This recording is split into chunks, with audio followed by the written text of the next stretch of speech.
we have these beautiful paintings by Carina Santos. Carina was born in the Philippines but has been in London for almost a decade now. And these are these really beautiful, dreamy, sensorial paintings that have a process that brings us between control and surrender.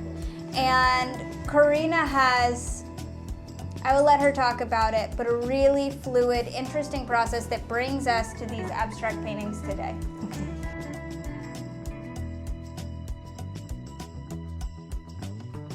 These are kind of called, informally called pour paintings. So it's named after the kind of primary gesture I use to make them. It's thinned out oil paint and kind of poured over, but actually a lot of it is directed as well.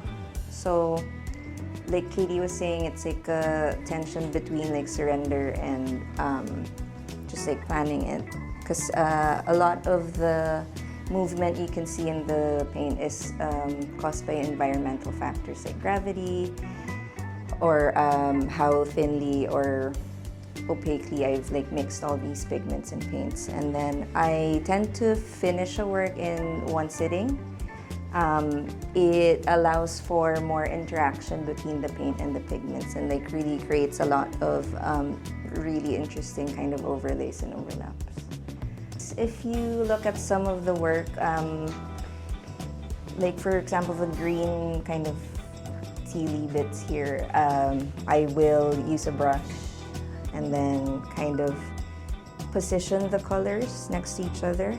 But then, like I was telling them earlier, because it's still in motion when I finish the work, when I get back to the studio, it could be like something completely different. Like the colors dry down different. The movement of the paint, like the viscosity, sometimes it'll kind of be arrested in the motion for longer than certain things that like just drip down.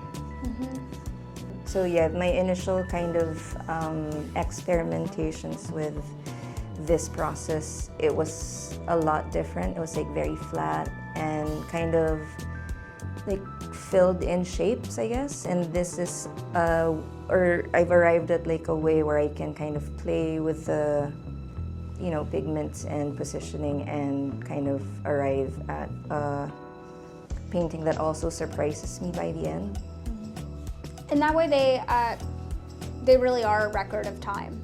A record of that one sitting, a record of the atmosphere, how these pigments interact with each other over time. So they capture a moment. It's almost like taking a photo, right? It's image creation. It captures that one moment in time.